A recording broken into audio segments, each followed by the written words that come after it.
Get that feed stabilized. Now, I want eyes on Alpha's last frame before signal collapse. Marshal Eric Dorn's voice carried the weight of finality, not urgency. His command deck was dim, bathed in the shifting Red Bull pulse of threat state transition. Heads-up displays flickered with broken telemetry from scout vessel Echo, time-spopped logs clawing their way through dead space interference. Technician Varn, a lean man with sweat beading across his brow, didn't speak. He just worked, isolating frames, removing distortion, sharpening the final transmission into visibility.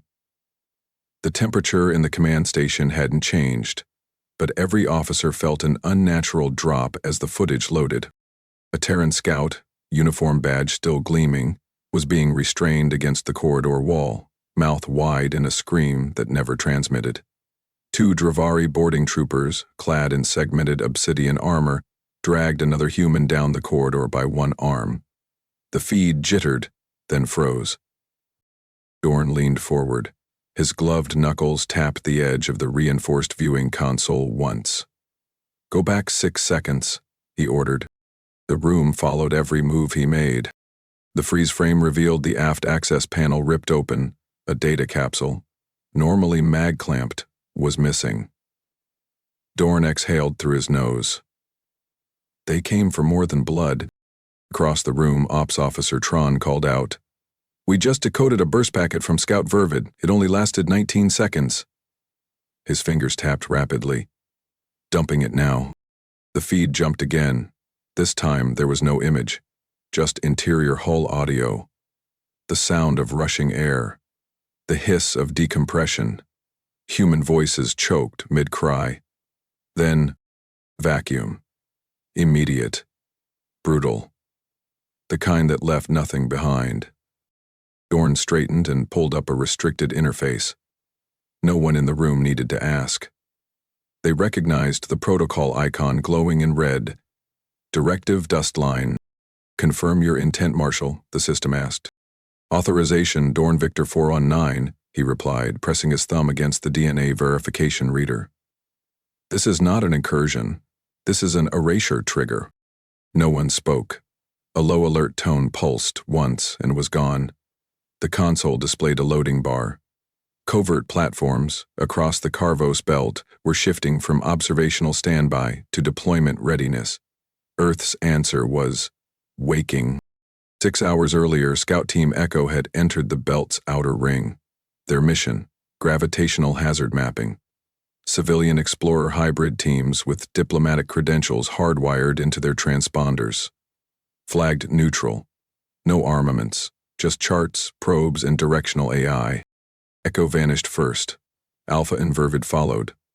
The last ping came from a utility buoy they passed en route, a programmed fallback to confirm passage routes.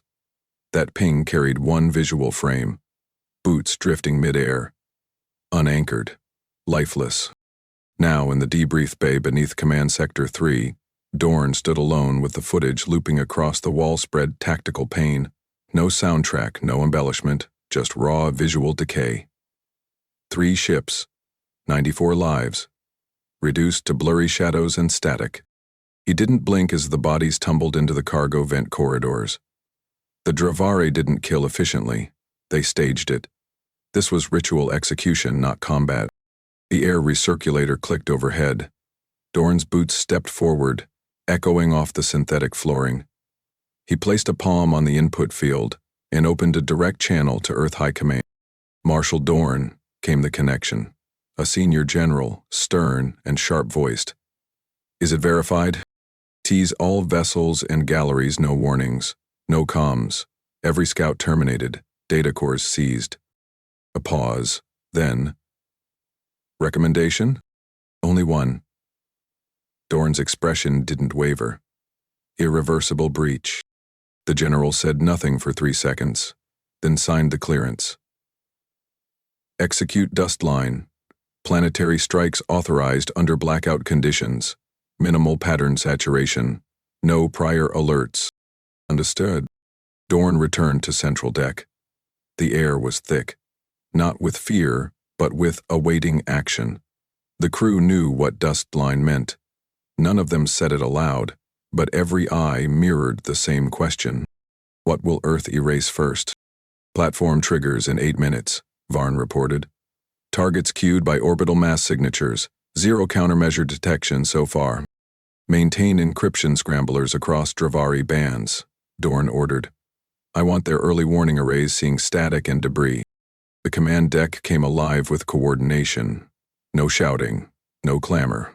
Just system relays and silent task completion. A doctrine written for this exact moment was unfolding like an ancient rite.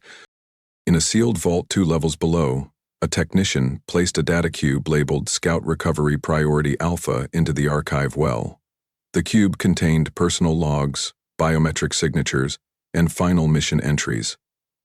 One of the final lines from Scout Vervid's captain read, "If this transmission reaches Earth, don't avenge us. Make them regret knowing we existed." Dorn reviewed it once, then deleted the message log. Not from disrespect, but from fulfillment. The wish was no longer pending. 3 kinetic platforms rotated their deployment cylinders into position. From the surface, they looked like long-dead relay towers. In truth, they housed Earth's oldest weapons. Gravity-spiked alloy rods, unguided, undetectable until impact. Not explosive. Not recoverable. Just devastating. At 2:31 Terran Standard Time, the first impact dropped onto the Dravari colony of Athistar, obliterating the upper atmosphere before ground-based sensors even knew it had entered orbit.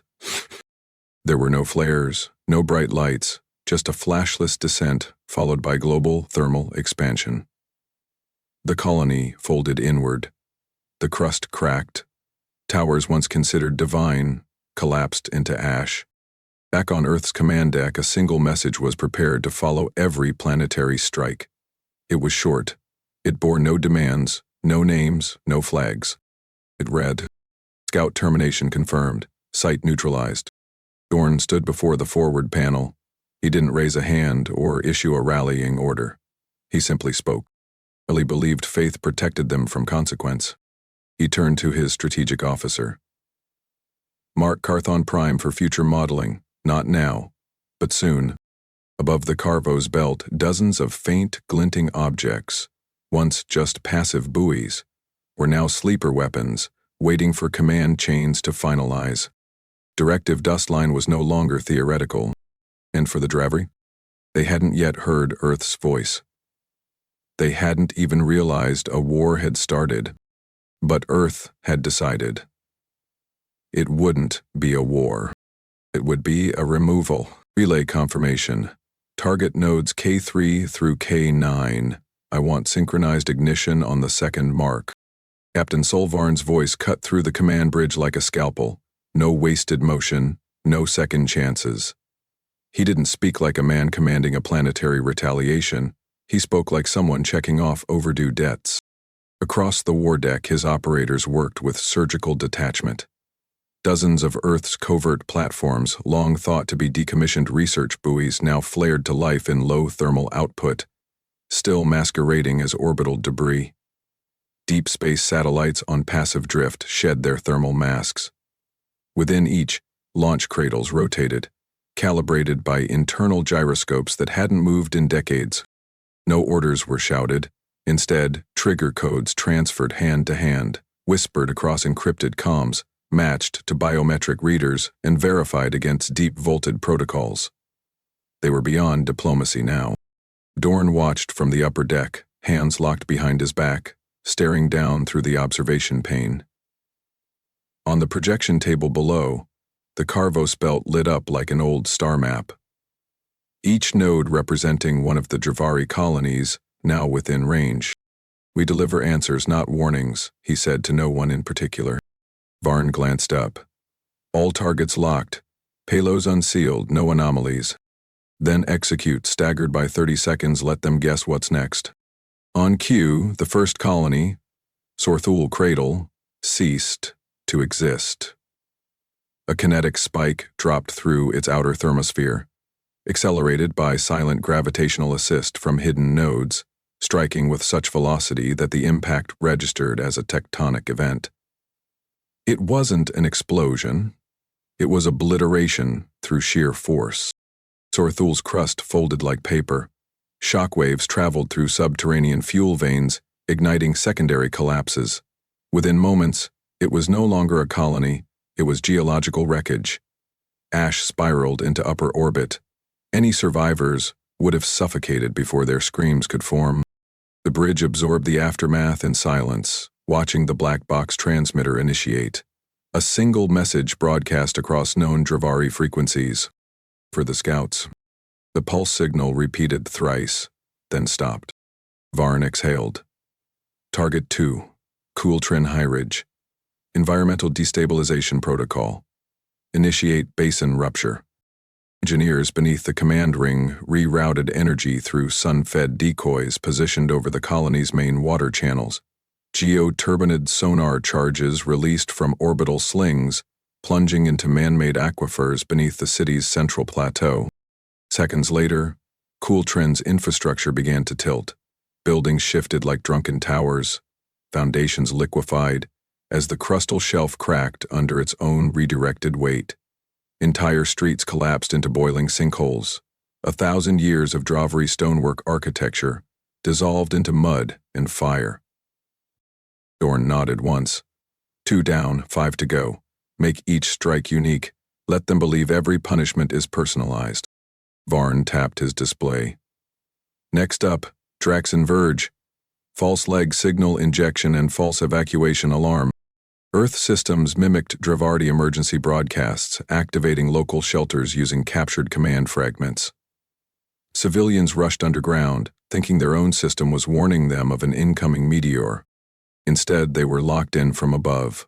Orbital rods crashed into structural access points, burying those shelters under kilometers of rubble. No one ever reached the surface again.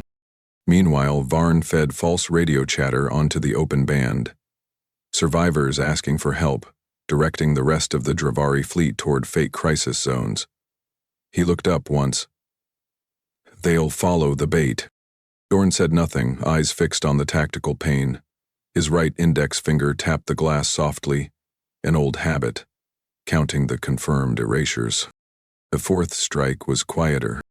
From Narthic Fold, Earth triggered an atmosphere inversion. Drone-seeded particulate matter, deployed from the tail of a passing asteroid under civilian disguise, destabilized nitrogen-hydrogen balance in key zones. Breathing became impossible within 4 minutes. Greenhouse domes shattered from internal pressure. The colony's skies turned black, not with smoke, but with collapse. By now the Dravari had realized they were under attack, but they hadn't seen a single Terran ship. No fleet signatures, no orbiting threats, just devastation. Each blow carried a message, but no sender. 5th strike, Varn called out.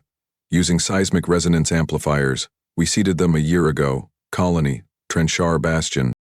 A low pulse activated beneath Trenchar's mountainous capital. Earth's dormant drills, hidden as tectonic sensors, released calibrated vibration patterns through the fault line. 10 minutes later, the city's mountain cradle collapsed inward, crushing the military garrison below it. Dust clouds rose like spectral columns. Each command station on Earth received real-time damaged telemetry. No visuals, only seismic graphs and atmospheric compression data. These weren't battle reports. These were eulogies. 6th, mirror blimp collapse trap on Volai Reach. Dravari patrol fleets in Volai orbit received sudden proximity alerts from their own defense satellites, warnings of a Terran approach. In reality, Earth's signal repeater nodes were echoing false returns, convincing the automated railguns to target their own grid. Within seconds, satellites engaged each other in a blind panic. Volai's orbital defense net destroyed itself, and just as it did, 3 high-density rods dropped through the station's command block, bisecting it cleanly. 7th, Varn began. Detonating fusion residue packs in repurposed mining fields beneath Harthul core. All nodes, linked, should cascade up the veins. Dorn nodded once, eyes never leaving the tactical overlay. Let them feel it. The ground beneath Harthul cracked apart in a grid pattern, each fissure glowing blue before erupting upward. The colony's core erupted, spewing liquid infrastructure and fire into the night. Terraformers ruptured, oxygen generators imploded. Agricultural sectors caught in the chain reaction were incinerated before emergency dampers could respond. As the dust settled, the last black box message played. You executed peacekeepers. We return the favor. Each strike was not just a counterattack, it was a lesson in asymmetry. Earth hadn't sent fleets. It hadn't given ultimatums. It used time, planning, deception, and the enemy's own systems against them. Dorn finally turned from the display. Status on Drivari communications. Varn's hands moved fast. They've scrambled internal comms. Panic-level protocol initiated. Outer rim patrols rerouting to internal space. No unified strategy yet. Dorn looked to his left. Send them no terms, no warning, no expectation. Just let the void talk. He turned to exit the command bay. Where are you going, sir? Varn asked. Dorn paused at the threshold. To prepare the next phase. This isn't about winning, it's about erasing belief. Scatter the fleet. Separate the commands. Earth is not a military threat. They're heretics wielding stolen power. Warseer Kelza Tharn's decree rang across the carved stone chamber of Vokul Citadel, etched into the glacier-cracked cliffs of Drivari core world. 20 clan delegates watched him through flickering flaylight, each wearing bone-laced cloaks soaked in sacred oils, their minds clouded by fury and divine conviction. He raised the seer stone above his head. An artifact, encoded with genetic memory, said to whisper through ancestral resonance. The chamber fell into stillness as its surface shimmered. His knotted fingers traced the relic's ridgeline, waiting for the message of the divine to shape itself through vision. But the stone pulsed red, not the deep amber of confirmation, not the pale green of alignment. Red. A color never recorded in the seer archives. Kelzarn's breath caught. He masked the hesitation with a clenched jaw and lowered the relic. Ellie strike from shadows because they fear judgment, he growled. So we will drag them into light. On his order, 5 battle fleets launched into preordained war corridors, sacred routes between Drivari colonies and the outer belts. But what the seer did not know, what none of them suspected, was that every corridor had been laced with illusion. From his operations chamber buried beneath Earth's Terran Defense Corps, Marshal Dorn observed the unfolding response without a flicker of satisfaction. On his side panel, a live data thread showed signal distortions blooming across 27 intercept nodes planted over 2 decades ago. These were not weapons. They were lies crafted from light and logic. Captain Solvarn stood to his right, one hand clasped behind his back, the other navigating the false seedback interface. Fleet Zerath has just entered Gravity Pocket Delta 7. Masking protocols are live, all feedback loops active, target deception in play, Varn confirmed. Feed them chaos, Dorn replied, and take their time away. Each decoy corridor emitted beacon markers identical to Earth vessels. Sensor reflections simulated maneuvering thrusters. Old Terran broadcasts from cultural stations, songs, chants, nursery rhymes, echoed faintly within the interference. To the Drivari, it sounded like madness, and to Earth's command, it was a scalpel. The Drivari warships entered empty sectors, believing they were hunting enemy fleets. Instead, they found themselves drifting through zones seeded with gravitational anomalies, natural sync fields magnified by Earth's deployed interference pods. Communication between their ships fractured. Long-range sensors echoed back their own signal distortions. Even short-range scans became muddied, corrupted by recursive AI injections bleeding into their navigation cores. On board the Vekmar's blade, Commander Thulgarn slammed his armored fist into the central console. Where are the enemy vectors? We had 12 confirmed emissions. Are our seekers blind? His sensor officer answered, voice strained. We've scanned this sector 5 times, Commander. No debris, no thermal trace, no impact scars, just reflections. Garn's voice dropped. Reflections of what? The technician paused, then tapped a filtered replay. Us, sir. We're detecting ourselves. From last week. Back on Earth, Varn reviewed the AI mirroring protocol results. They're firing on ghost signals now, wasting torpedoes, redirecting supply haulers into empty zones. Disrupt their resupply cadence further, Dorn instructed. Flag all convoy manifests as invalid, using spoofed Dravari command tags. Within hours, the Dravari fleets found their logistics crippled. Fuel tankers turned back at transit points. Munitions caches were rerouted into restricted territory by their own authorization codes. Codes Earth had reconstructed months before the first scout left dock. Kelzarn's chamber echoed with new reports. Transmissions from fleet commanders claiming hallucinations, navigational paradoxes, vanishing relay stations.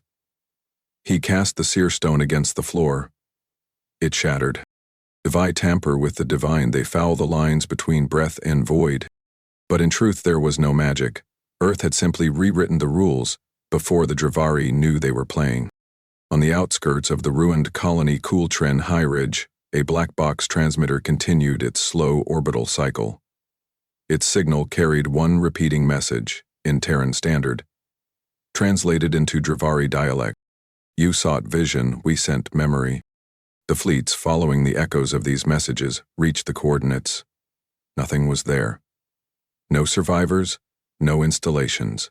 Just orbital debris loops replaying the same distorted cries of the scouts who had died. In one instance, an intercepted cruiser from Clan Tharn attempted to land on what it thought was a living colony, Narthic Fold. As the dropship breached the atmosphere, the planetary AI feed hijacked their visual sensors. What they saw wasn't terrain. They saw their own destroyed settlements, mirrored and twisted, flickering between frames. The pilot screamed. By the time they realized the deception, it was too late. A terrain stringer detonation buried the cruiser in its own confusion. Elzarn, now stripped of sacred artifacts and down to voice alone, turned to his inner circle. People are not enemies, they are a wound, a fracture. We strike and they do not bleed. We speak and they rewrite our breath. One of his advisors hesitated. Then how do we fight? What we can't touch. Kelzag did not answer. He walked into the sanctum alone, leaving only 2 words carved into the obsidian doorway behind him. People remember. In Earth's central operations bunker, Dorn reviewed the updated fleet telemetry. 7 major Dravari flotillas were now caught in rotational loops, unable to confirm enemy contact, misfiring into mirrored projections, exhausting fuel in gravity wells that mimicked natural drift. One ship even initiated a retreat, only to find itself back where it began, the same stars above, as if space itself had closed in. "Status?" he asked. Varn replied. "We've weaponized their belief system. Their seers can't interpret anything correctly. Our interference made the relics glow in reverse patterns." "Good. Strip away their certainty," Dorn said, turning to leave. "Next phase begins. Red soil is ready." He paused at the exit hatch. "Let them think their gods turned against them. Drop sequence 3, masking layer 6, adjust scatter pattern to favor prevailing winds over Durek quadrant." The command issued from field controller Tyvan Rule came without pause. He didn't raise his voice. He didn't need to. Every operator under his authority had trained for this moment, under blackout drills that began long before Earth's scouts ever entered Dravari space. Above the red rock basin of Yarn Crater, disguised weather drones broke atmospheric entry under the shell of a drifting cargo barge. Each was shaped like common Dravari courier systems, even broadcasting standard civilian tags. But their interiors held something else. Fractal-seeded pods that released microscopic compound threads. It wasn't gas. It wasn't radiation. It was red soil. Designed not to kill directly, red soil destabilized planetary crust layers by mimicking natural erosion. It embedded in fault lines, slipped beneath reinforced plate connectors, and confused heat sensors into misreading tectonic tension as cooling cycles. The drones dispersed their load silently, the sky catching soft shades of rust-colored haze. Local Dravari satellites logged the anomaly, flagged it as minor weather fluctuation, and filed it away. By the time their sentries noticed the cracks, they were standing on them. On On the ground, Earth's embedded agent Navan Creel crouched beneath the bones of a half-ruined cargo arch, breath shallow, as he counted detonation delays. The supply depot ahead of him was built into a cliff face, now visibly sagging at its foundation. The sky above looked dull, stained by drifting particles that dulled light without casting shadow. He tapped his comm once. No signal back. That was expected. Operation Red Soil ran in complete blackout, all communications delayed by full-hour relays. What Creel had to trust wasn't orders, but timing. Timing and gravity. 17 seconds later, the rock shelf beneath the forward guard post let go.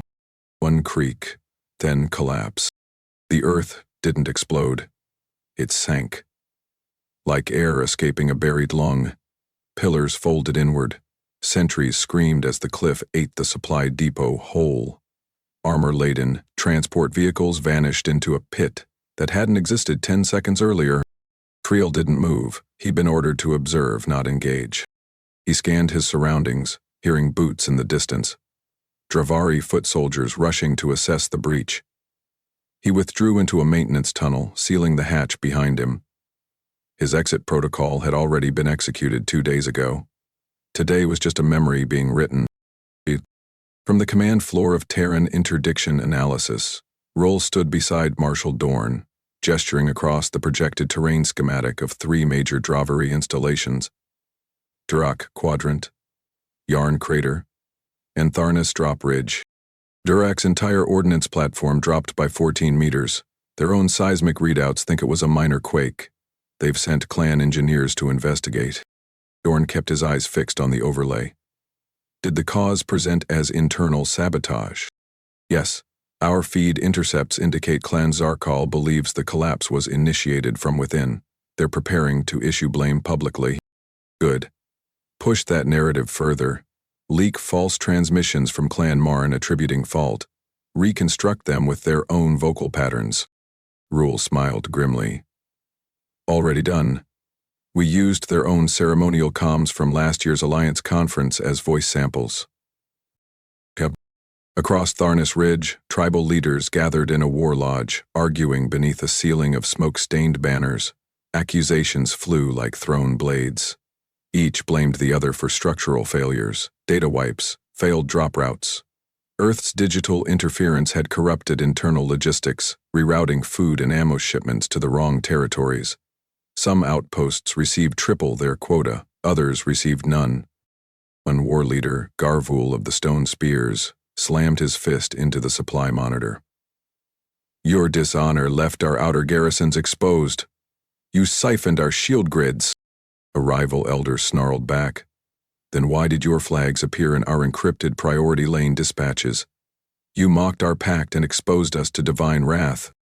No one noticed that all flags and routing tags were Earth fabrications. The tension turned into physical confrontation. What had been an alliance 2 weeks ago was fracturing before any Terran soldier touched their soil. High above, another drone banked left on minimal thrust vectors, dropping the last of its red soil compound into an upper atmosphere jet stream. This release didn't target terrain. It targeted trust. The compound carried trace neuroscramblers, non-lethal, short-term disruptors designed to interfere with the pheromone coding inside Dravari command ranks. Earth had learned early that the Dravari interpreted loyalty, partially through scent mapping in command halls. Now every commander's presence felt off to his subordinates. In one such command tower, located in Jalthus Hollow, Commander Ferric Da stormed into his war room, met with subtle recoil from his officers. They didn't say anything, but they stepped back, eyes narrowed, fingers inching toward weapon grips. Is this mutiny? He roared, hand on his blade. Captain Alan Scott said, Your scent is not aligned. You read as foreign. Ferric Day's blood ran cold. He checked his command seals. Everything was in place. But in the Dravarati psyche, perception was power. And Earth had made him smell like a stranger in his own war zone. By the time his second-in-command raised the alarm, his command had collapsed. Not under fire, but under doubt. Rull turned back to Dorn. We've reached critical mass in misinformation saturation. 3 clans have severed comms with each other. 1 just fired on a neutral supply convoy. Dorn's fingers drummed against the glass. And the visuals? Rull nodded. Red soil clouds have created optical mirages around key landmarks. One of their garrisons walked into a canyon thinking it was a bridge. Dorn tilted his head slightly. Any survivors? Minimal. Most were lost in the fall. The marshal looked at the updated feed, where 3 clan banners now blinked as neutralized by internal fracture. He spoke without inflection. Keep spreading the poison. No battles. Just make sure they choke on their own fear. Uhl adjusted the lens on the observation core, watching another dust wave crawl over the horizon toward the next encampment. They're calling it the Red Curse now, he said. Dorn didn't smile. You tell he sure they left this, whispered Commander Vekdarn, staring at the object half buried in the ash. Not weapons, not warnings, just void. The wrecked remains of the Dravari colony High Ridge Delta smoldered beneath a thin coat of atmospheric dust. Buildings were gone, replaced by sunken rubble fields and cratered roads. At the colony's former plaza, where executions and oaths had once echoed beneath stone spires, something new had been planted. A monolith stood there, rough-edged, assembled from fused hull fragments, Terran alloys reshaped by orbital descent. At its base, a single transmitter embedded into the frame pulsed faintly. No beacon light, no coded threat. Just a trigger waiting for movement. Vekdarn stepped closer. The transmitter flared to life. No broadcast across frequencies, no translation. Just a voice. This is Scout Commander Lane of Echo Team. Coordinates confirmed, hazard mapping initiated. Forward units entering breach, hold perimeter. The voice cracked, breathing was heavy, background clatter suggested hurried movement. Then it changed. We're boarded, no comms response. They're not responding to Terran signal. Hull breach at Junction 5. They're not taking prisoners. The playback loop ended abruptly. No gunfire, no final scream. Just a click. Vekdarn backed away, bile rising in his throat. His junior officer whispered, "We executed them, and now they've built shrines." Across 7 destroyed colonies, Earth deployed identical beacons, each forged from wreckage left by their murdered scout vessels. They weren't hidden, they weren't cloaked. They were positioned deliberately in ceremonial zones near temples, war halls, and clan gathering squares. Every location bore historical weight for the Dravari, and now every one of them echoed Terran death. The transmissions differed at each site. One carried an engineering tech's panicked audio from Alpha Team. "I'm not trained for this. I was mapping terrain elevation. Why would they space my brother first?"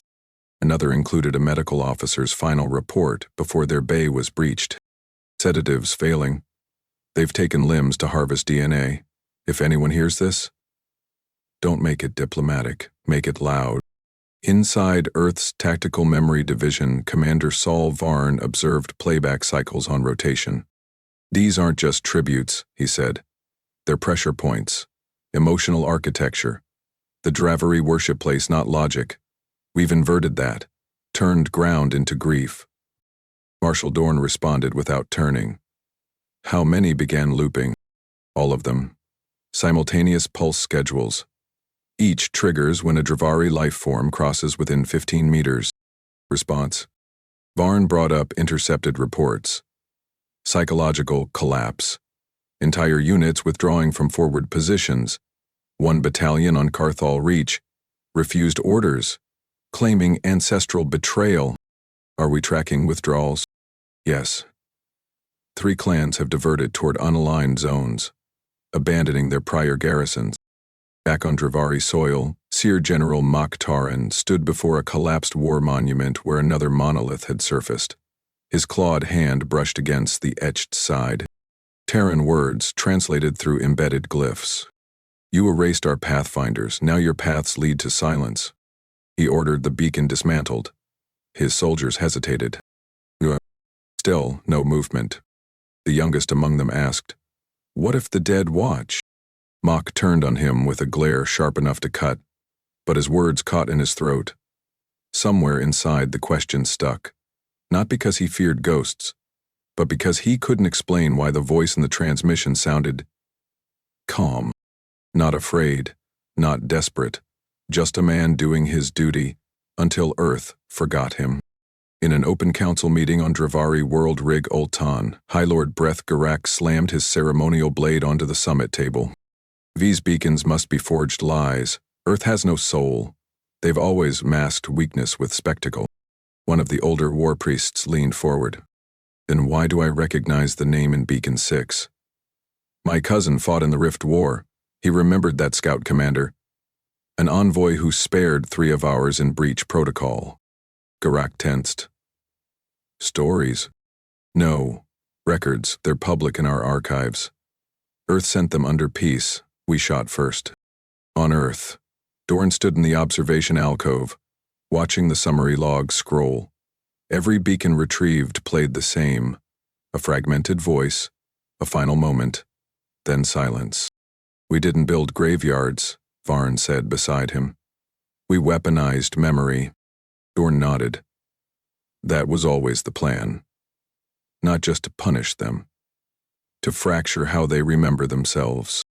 He gestured to the feed from Carthon 4 showing Dravari civilians tearing down their own shrines, fighting with guards to reach the monolith beneath. Plant more, not on strongholds, on sacred ground. Let their faith finish what we began. Near the remains of the Tharnis Ridge supply camp, a small child crept through collapsed structures, chasing after what he thought was a toy. Instead, he found one of the Terran beacons, fallen sideways. It played without warning. This is Cadet Fenralis. I don't know how to log this. We were sent for asteroid mapping. No weapons on board. They shot the comms officer in the throat, then laughed.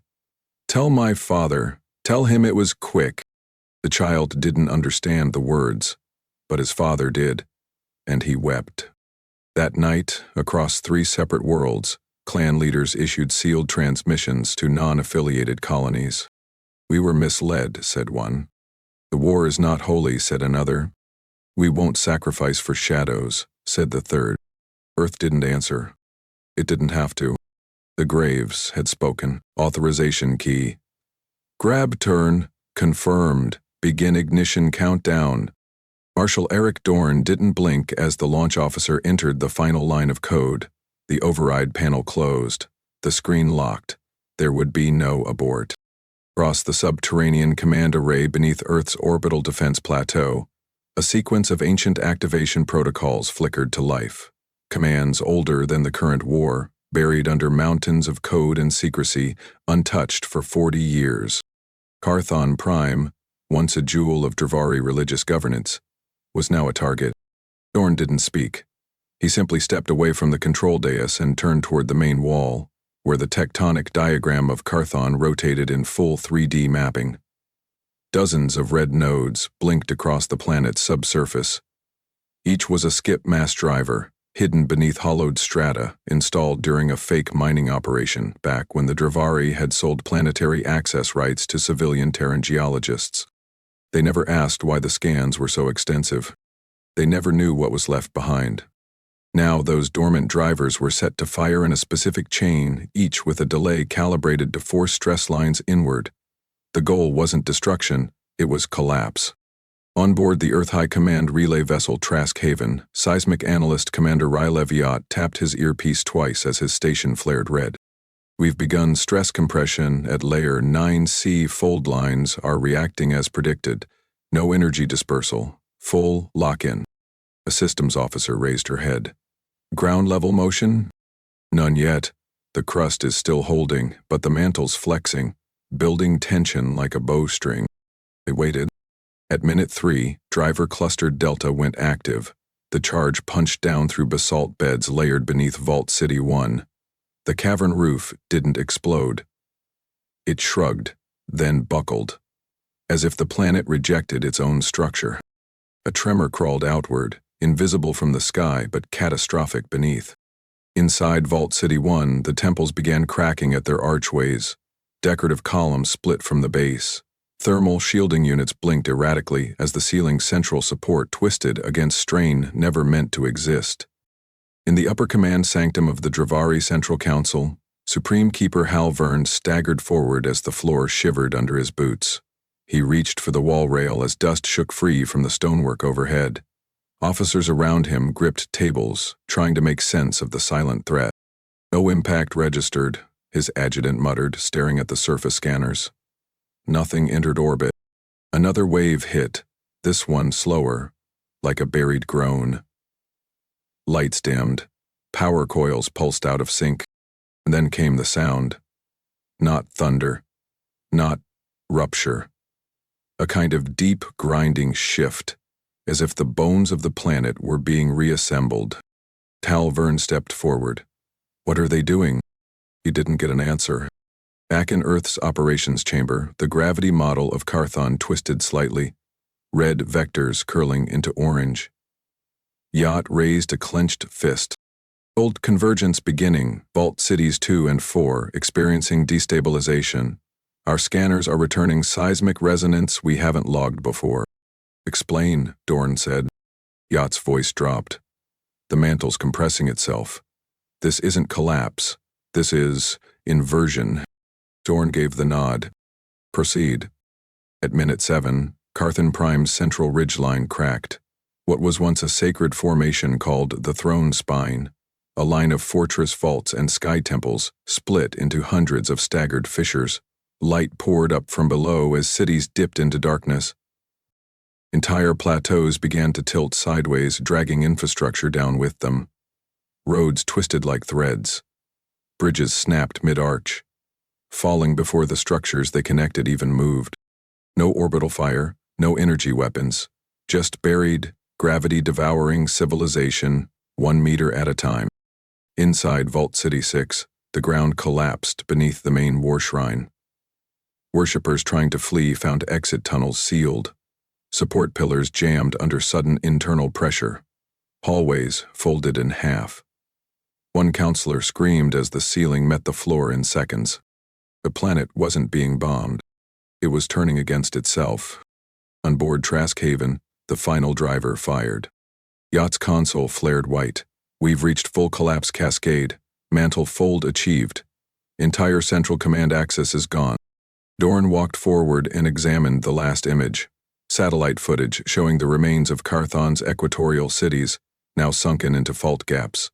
Entire districts tilted like shattered teeth. Ash swirled up in heavy plumes, not from fire, but from rock compression grinding through bedrock. He activated the confirmation log and entered his own voice print. "Operation Grab Turn. Complete. Site designation. No return. Remains of Vault Cities uninhabitable."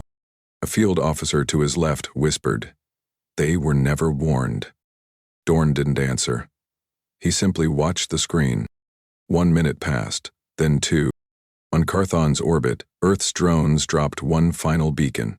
It didn't carry a threat, it only broadcast coordinates and a single message. "Scout recovery complete." Back on Dravari Outpost World Zevra Kesh, 3 clan leaders watched Carthon's final seismic telemetry as it streamed across intercepted channels. None of them spoke. The planet that once governed them was no longer visible in the same way. Its tectonic scars had reshaped its identity. Temples were gone, vaults erased, entire cultural records crushed beneath megatons of shifted crust. One of them, Warlord Fenjuth, muttered, "We mocked Earth's warning." The eldest among them replied, "There wasn't one." They watched the last satellite feed flicker and cut. On Earth, Dorn sat alone in his debrief chamber. The lights were low. No celebration waited. No ceremony followed. He removed the command ring and placed it inside a black vault slot. Beside him, a new report was beginning to spool, one marked with priority tags. He didn't open it yet. Outside, the control panel chimed once. Operation Grav Turn had ended. But the gravity hadn't stopped shifting. The chamber was silent, but not out of respect, out of calculation. 12 members of Earth's Strategic Oversight Committee sat beneath a high-perception impact wall. where projected holographics had been replaced with solid data panels. No color, no effects. Just the names of worlds no longer recognizable. Red dots marked locations erased under Directive dust line. Carthon Prime's name was larger than the rest. It blinked slowly, waiting for review. Marshal Eric Dorn stood before them, hands clasped behind his back, expression unreadable. He placed the data crystal into the archive slot and keyed in his access phrase. Final combat log, Marshal Dorn. Operation Grav concluded. No survivors detected. Seismic activity confirms deep crust inversion. Coordinates of scout recovery sites included. No claim made on territories. No further action pending. He didn't wait for acknowledgement. He stepped back and locked the crystal vault behind reinforced shielding. Once sealed, it would require a supermajority vote to ever reopen. Across the room, High Chancellor Bryn Tissar broke the quiet. "You do understand," he said slowly, "that some believe graviturn exceeded proportional response." Dorn's reply was flat. "So did murder without warning." Vice Minister Kalev leaned forward. "But there's something else. Internal analytics flagged inconsistencies in red soil data. Target dispersal patterns were altered at the sub-commander level. Civilian sectors near Tharnus Ridge weren't impacted. Military hubs were. The accusation wasn't shouted. It was placed like a scalpel on a table. Director Vel Arnai, Chief of Earth's Interception Doctrine, picked it up. "You're implying someone modified the parameters?" "No," Kalav said. "We've confirmed it. Someone reduced collateral. That was a deviation from dustline." Dorn's expression didn't change. Arnai crossed his arms. "Did you issue those modifications, Marshal?" "No." "Then who did?" Dorn stepped forward and activated a small holopad displaying a list of red soil dispersal chains. Field deployment logs show command ID V400ZZZ. Kalev narrowed his eyes. "That's Lyra's line. A name they hadn't spoken since the early retaliation phases. She was removed from active field command," said Tessar.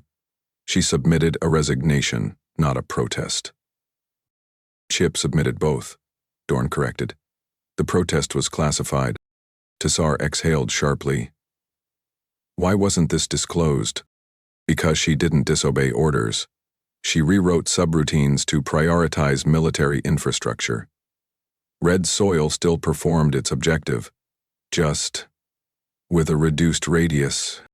A younger council member, Overseer Jurad, asked, "So, we didn't kill as many civilians as we could have?" The room shifted slightly. The weight of the question wasn't ethical, it was political. Kalev tapped his console. One of the intercepted Dravari transmissions cited a mercy in the dust. Their own commander couldn't understand why the capital barracks crumbled while the nearby living zones held. They assumed divine intervention. Arnai didn't like where this was going. "So what are we now, strategists or saints?" "We're still Earth," Dorn said quietly. "And the protocol worked."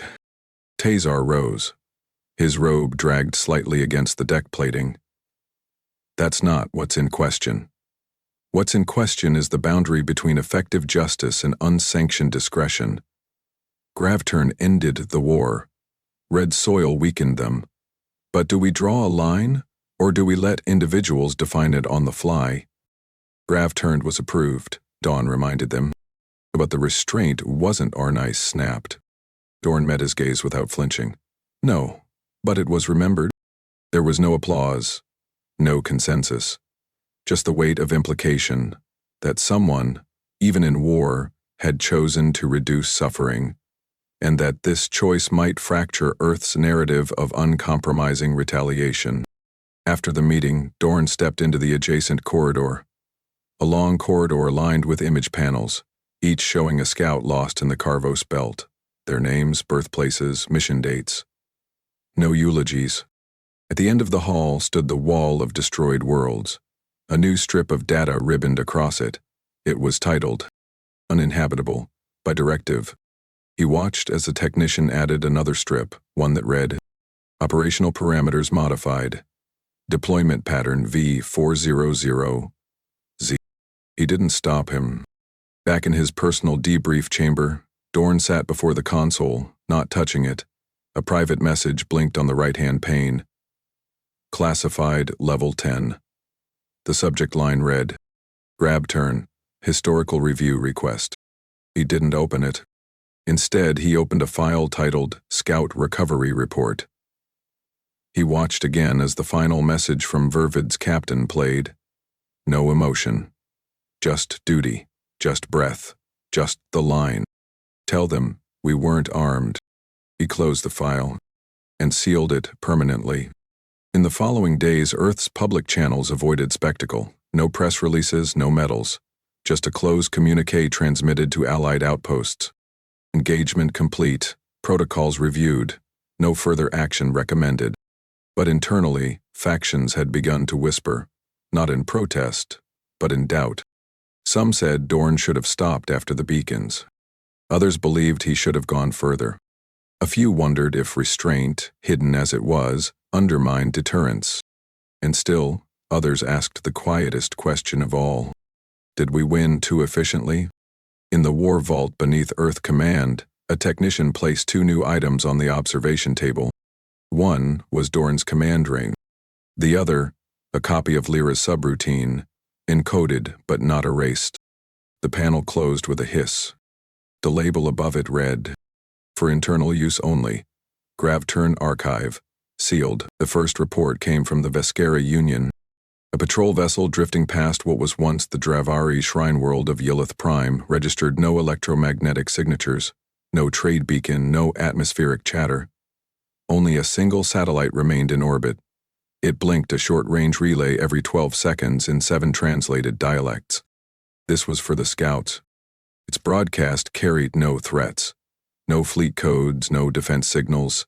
Just that phrase, on repeat, across every orbital shell the Dravari once governed. Other empires soon confirmed similar sightings. All 37 colonies formerly held by the Compact were now completely empty. No Terran occupation, no mining operations, no banners, just wreckage shaped into warning. Earth had vanished as quickly as it came. It claimed nothing, but it had changed everything. Inside the council chambers of the Farron Accord, diplomats from 12 systems sat in tight formation. Their screens showed satellite images of former Dravari cities, now sunken plains, scorched command towers, and altar stones carved with Terran phrases. One displayed a beacon that looped a single message, recorded from a scout commander before execution. We came to map gravitational fields, not to die. No one in the room spoke for several seconds. Ambassador Rallick, the oldest among them, finally broke the silence. What kind of civilization answers death with geological collapse? Her aide answered without lifting his gaze. One that plans for war before the first shot is fired. The Council issued a new directive within the hour. All future neutral corridors entering Terran-registered space must pass through dual verification and shared encryption protocols. The phrase they used to encode it was simple: Scout Protocol. At the outer edge of the Aurak Coalition, a religious conclave debated whether Earth's action constituted divine judgment. Their prophets had long warned of the buried flame, a force that would burn from below, not above.